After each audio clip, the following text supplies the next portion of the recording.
Hello guys, hi, this side Akshit, and again uh, we have come to a new video regarding market analysis. So let's see and understand कि market ने क्या किया आज और कल क्या कर सकती है, एनालाइज करते हैं बेसिकली. सो ये 15 मिनट्स में मैंने टाइम फ्रेम लगा रखा है अभी, क्योंकि 15 मिनट्स में ही समझते हैं आज, क्योंकि मार्केट ने आज ज़्यादा कुछ खास करा नहीं है. ये यूजुअली ये चीज़ आपको बता ही रही होगी, कंसोलिडेशन इतना तगड़ा ये बता ही रहा है कि कुछ तगड़ा मूव आने वाला है, आइदर डाउन, क्योंकि विक्स बढ़ा है आज, अराउंड 9% इंडिया विक्स बढ़ा है. तो एक संकेत तो है कि कुछ तो हो सकता है. तो लेट्स सी क्या हो सकता है यार कल के लिए. हाँ, देखो 7% अपने क्लोज किया, 14 चल रहा है, अच्छा है, विक्स अच्छा चल रहा है, नो डाउट. तो अब देखते हैं कि क्या चीज़ है. तो बेसिकली मार्केट ने अराउंड ये ट्यूसडे को, ट्यूसडे आज फ्राइडे 22 दिसंबर को यहाँ क्लोज किया 21,330 करीब. एंड यहाँ से मार्केट ने चेंज करा मूव. तो यहाँ से मार्केट आज ओपन होते के साथ ही नॉर्मल ओपनिंग हुई है, कोई गैप अप नहीं, कोई गैप डाउन नहीं, simple opening eight same point, और वहाँ से सीधा एक अप मूव लेके गए, क्योंकि अ, 3 दिन के हॉलीडे आ गए थे और 3 दिन में इतनी न्यूज़ तो आ ही जाती हैं कि नॉर्मली ये रैली दिखना पॉसिबल था, क्योंकि ऐसा कुछ नेगेटिव नहीं आया था, सच पॉजिटिव ही था थोड़ा बहुत. तो यही मूव दिखा और उसके बाद पूरे दिन मार्केट एक रेंज में चला गया. रेंज बोलो, कंसोलिडेशन बोलो, अब इसे कुछ लोग फ्लैग पैटर्न भी बोल देंगे ऐसे.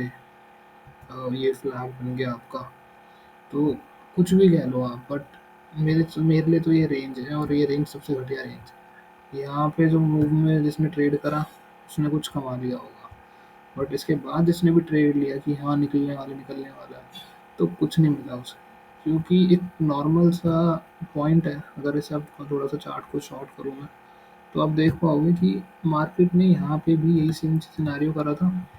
मार्केट ने यहाँ पे एक रेजिस्टेंस ली थी, लाइक ये देखो, एक रेजिस्टेंस, दो रेजिस्टेंस, जस्ट अ मिनट, या दो रेजिस्टेंस, फिर तीन रेजिस्टेंस, ये तीसरी रेजिस्टेंस है, फिर दोबारा से गैप वो मिल गया, और यहाँ पे तो पूरा ट्रैप ही कर दिया और ये फॉल आ गया पूरा नीचे तक फॉल. यही सेम चीज़ आज हुई, जैसे मार्केट उस लेवल पे पहुंचा, यहाँ पे यही से फिर से एक ट्रैप क्रिएट कर दिया. और जिस हिसाब से विक्स अप थी, तो यूजुअली ये लगा था कि शॉर्ट तो आएगा ही आएगा. मेरे को कभी भी लग रहा है कि शॉर्ट आएगा, क्योंकि मैं अभी संडे का ही न्यूज़ पेपर पढ़ रहा था, तो उसमें लिखा हुआ था कि लाइक बहुत सारे लोगों ने शॉर्ट पोजीशन इनिशिएट कर दी है इस लेवल पे, क्योंकि अब उन्हें कुछ खास दिख नहीं रहा है. बेसिकली यही एक आर्टिकल था बेसिकली. सो दिख नहीं रहा है, शायद सही है, क्योंकि मेरे को भी ऐसा कुछ खास ऐसा दिख नहीं रहा है कि मार्केट को अब जाना चाहिए. अब रिजल्ट्स का टाइम है. रिजल्ट्स अच्छे हुए, मार्केट ऊपर जाएगा, डेफिनेटली जाएगा, क्योंकि हमारी मार्केट स्ट्रांग बिहेव कर रही है. रेट कट्स भी आ रहे हैं धीरे धीरे, और स्टेबल है मार्केट अभी.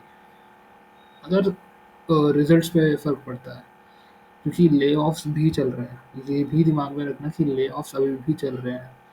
तो उससे वो उसका एक ही सिनेरियो होता है कि कहीं न कहीं आप अपनी कॉस्ट कटिंग कर रहे हो, एक्सपेंसेस बचा रहे हो बेसिकली. आप एक्सपेंस बचा रहे हो मतलब आप प्रॉफिट राइज़ करना चाह रहे हो, आपका प्रॉफिट राइज़ हो नहीं रहा है. तो सेम चीज़ जैसे अभी पेटीएम की खबर आई थी, पेटीएम की न्यूज़ आई थी, बेसिकली खबर क्या, न्यूज़ आई थी कि उसमें 1000 ले-ऑफ्स कर दिए. तो 1000 लोगों को ले-ऑफ करना इतनी बड़ी फर्म से एक बहुत बड़ा फैक्टर शो करता है कि कंपनी प्रॉफिटेबल बनने के लिए ये सब कर एक्सपेंसेस कट कर रही है. और बेसिकली बहुत थोड़ी बहुत उसमें रीशफल वाला सीन चल रहा है अभी पेटीएम में. सो सेम चीज़ हुई है, कुछ खास नहीं है. और कल के लिए अगर मैं व्यू बताऊँ, तो मेरा व्यू यही है. ये आप ट्रेंड लाइन बना लेते हैं, काम करते हैं, ये देखो, ये ट्रेंड लाइन बना देता हूँ मैं. ये है नॉर्मल से, ज़्यादा टची वाली बना है कि टच टच टच ऐसे, बिल्कुल ये सारे पॉइंट्स टच में, ऐसा कुछ नहीं है. एक ही है नॉर्मली, ये रेंज में ही है अभी. ये कल भी हो सकता है कि ऐसे ही थोड़ा फंस जाए, बैंक निफ्टी की एक्सपायरी है तो शायद चल जाए, तो ये हो सकता है कि ऐसे फंस के चले और लास्ट में एकदम से ब्रेक डाउन दे दे. तो कुछ भी हो सकता है, कुछ कंफर्म नहीं है, बट हाँ स्टिल मेरा व्यू ये रहेगा कि कल मैं नहीं ट्रेड करूँगा. ऐसी अगर रेंज में खुलता है और इसी रेंज में बनता है, आगे रहता है, तो मैं नहीं ट्रेड करना चाहूँगा, पॉसिबली नो. हाँ, इफ ये अगर यहाँ पे अच्छी कैंडल के साथ ब्रेकआउट करता है, तो मैं डेफिनेटली एक रीटेस्ट पे, एक छोटा सा रीटेस्ट हो जाए, कुछ भी हो जाए, उस पे मैं ज़रूर ट्रेड लेना चाहूँगा। बिकॉज़ आई थिंक कि मार्केट अगर जाना चाहेगा तो पक्का ब्रेकआउट करेगा और रीटेस्ट करके जाएगा। और ये लाइन बेसिकली आपने सुना ही होगा, रेजिस्टेंस कब तक रहता है? Resistance 1 time, 2nd time, 3rd time तक रह सकता है। But coming to 4th, 5th time, 6th time नहीं। तब रेजिस्टेंस वीक होता चला जाता है, और जितना ज़्यादा रेजिस्टेंस पे वीक होगा, उतना ज़्यादा ही उसे पॉसिबली ब्रेक करना ईज़ी होगा। और ये कंसोलिडेशन दिखा भी सकता है कि हाँ, मैं ब्रेक कर सकता हूँ। कंसोलिडेशन दिखा रहा है। ब्रेकआउट से पहले कंसोलिडेशन बहुत ज़रूरी होता है, तो ये कंसोलिडेशन दिखा भी रहा है। तो पॉसिबली यही होगा कि यहाँ से निकलेगा, टच करेगा और सीधा अप जाएगा। लेट्स सी क्या होता है, बट मेरा व्यू यही रहेगा कि मैं अप साइड के लिए ढूँढूँगा। अगर डाउन साइड के लिए ढूँढूँगा, तो डाउन साइड के लिए मेरे को बहुत फैक्टर्स चाहिए कि डाउन साइड, क्योंकि डाउन साइड के लिए सपोर्ट बन जाएँगे अब, कि 0.618 का लेवल है और उसके बाद 0.5 का लेवल है। तो इस बीच में तो नहीं ट्रेड करना चाहूँगा। थोड़ी-सी रेंज आप बोलो कि 50-60 पॉइंट की रेंज है, इसके लिए मैं ट्रेड कर लूँ, तो 10 पॉइंट का एसएल तो नहीं लगता कहीं। 10 पॉइंट का एसएल तो ऐसा होगा कि टच कर देगा। वोलेटिलिटी में तो पक्का टच कर देगा। विक्स बढ़ेगा पक्का, आपको एसएल खाएगा, डेफिनिटली एसएल खाएगा, और एसएल बहुत लोगों के खाए हैं। बहुत सारे ट्रेडर्स ने अपने टेलीग्राम ग्रुप पे पोस्ट करा हुआ है कि मेरे SL hit, SL hit, SL hit. So SL hit करके जाना not not worth it point. आपको इंडिया विक्स को कंसिडरेशन में रखना पड़ेगा कि अगर आप ट्रेड ले रहे हो तो इंडिया विक्स को आप रखो कंसिडरेशन में। तो यही सेम चीज़ है। बैंक निफ्टी में देख लेते हैं। बैंक निफ्टी में ये ट्रेंड लाइन तो शायद से वर्क नहीं कर रही है, बेकार हो गई है। हम्म, ये ट्रेंड लाइन पे ट्रेड कर रहा है, अब इसे बेकार ही बोलूँगा मैं तो, क्योंकि नहीं बन रही अभी। नो। तो हाँ, तो देख लेते हैं। बैंक निफ्टी ने भी यही करा है, आज कुछ खास नहीं करा। 15 मिनट्स में देखते हैं। तो ये ओपनिंग कैंडल है। ये वो लो खुला, वो नॉर्मल खुला और वो फिर नीचे गया, बट इसमें गैप अप खुला है। ये गैप अप खुला और इसने वहाँ से सीधा डाउन मूव दिया, और फिर अब क्योंकि निफ्टी भी अब जा रहा था, नॉर्मली से जाना ही पड़ता, डाउन नहीं जाता है। और फिर इसने भी एक यही फ्लैग पैटर्न है, यही सेम फ्लैग पैटर्न है यार, बिल्कुल डिक्टो पैटर्न के साथ फॉलो करा। इस बीच में रिटेलर कभी तो बाय करेगा, कभी तो सेल करेगा, कभी तो बाय करेगा, कभी सेल करेगा, कभी बाय करेगा, कभी सेल करेगा। और जब भी कुछ भी करेगा तो अपोजिट ही होता जाएगा, और उसको लॉस पे लॉस, लॉस पे लॉस बुक करेगा। सही सिंपल सी बात। अब इसको चेंज कैसे करना है? आइदर अब इसमें ट्रेड ही मत करो ऐसे पॉइंट पे। मैंने आपको 2 दिन से यही चीज़ बोल रहा हूँ कि ट्रेड मत करो, मत करो, मत करो। क्यों मत करो? क्योंकि आपको चार्ट्स पे दिखना चाहिए। आप ट्रेड किसे कर रहे हो? आप ट्रेड्स कैंडल्स को कर रहे हो। आपको पॉइंट को ट्रेड कर रहे हो कि हाँ, मेरे को कुछ दिख रहा है, अप साइड दिख रहा है, डाउन साइड दिख रहा है, कुछ दिख रहा है बेसिकली, कुछ विज़न है आपका। ये कंसोलिडेशन किसी का भी विज़न नहीं होता बेसिकली, कभी किसी का विज़न नहीं होता कंसोलिडेशन। तो सेम चीज़ अभी हो रही है, कंसोलिडेशन मेरा भी विज़न नहीं है बेसिकली। अब चलो ठीक है, लेट्स सी कि आपने ट्रेड भी करा, तो आपको ऑप्शन सेलिंग में जाना चाहिए, ऑप्शन बाइंग में नहीं जाना चाहिए। बाइंग 2023 के लिए, 2023 के लिए वर्स्ट डिसीजन रहेगा, जिसने भी करी होगी। अब बहुत सारे यूट्यूबर्स ने करी भी है, और उनके कोरे चिट्टे बाहर भी आए हैं। वो बाइंग प्रमोट करते हैं कि बाइंग से पैसा बनता है, हर चीज़ होती है, but they were never become profitable. तो बाइंग मेरा सिनेरियो तो नहीं रहेगा। और अगर आप खुद भी देखोगे ना यार, बेसिकली दूसरे के सिनेरियो बन जाओ, मेरे नहीं, किसी दूसरे पे नहीं, अपने आप को देखो कि क्या आप ये चूज़ करोगे अगर आप इस सिचुएशन में होगे। तो मैं तो नहीं चूज़ करूँगा, शायद एक बार कर भी लूँ, शायद नहीं हो सकता ना, कर मैं भी कर लूँ एक बार यहाँ पे, और फिर यहाँ पे जब मेरा कटेगा ऐसे, या वो कंसोलिडेट करके मेरे को मारने की कोशिश करेगा, तो मैं हट जाऊँगा। कॉस्ट टू कॉस्ट हट जाऊँगा, या थोड़ा सा स्टॉप लॉस लेकर हट जाऊँगा, बट हट जाऊँगा। वेट नहीं करूँगा कि इतना बड़ा कंसोलिडेशन फेज़ आ गया और अब मैं वेट कर रहा हूँ किस चीज़ का, कि अब वो यहाँ पे एक बहुत बड़ी कैंडल बना दे, और बना भी सकता है, कोई बड़ी बात नहीं। ऐसे कंसोलिडेशन के बाद तो ऊपर ही बड़ी कैंडल बन सकती है और नीचे भी बड़ी कैंडल बन सकती है। तो वो चीज़ तो नहीं मैं चाहूँगा। तो सेम चीज़ है यहाँ पे भी। यहाँ पे भी यही एक पैटर्न फॉलो करा कंसोलिडेशन का। अब अनटिल अनलेस ये एक व्यू नहीं देता आपका, अगर आपको लगता है अब जाएगा ये पूरा एक ये समझो हम एक लाइन खींच लेते हैं बेसिकली, ये अगर ये ब्रेक करता है और आपको लगता है कि अपसाइड का एक मोमेंटम, शॉर्ट मोमेंटम आ सकता है, तो आप एक टारगेट ले सकते हो यहाँ तक का बेसिकली।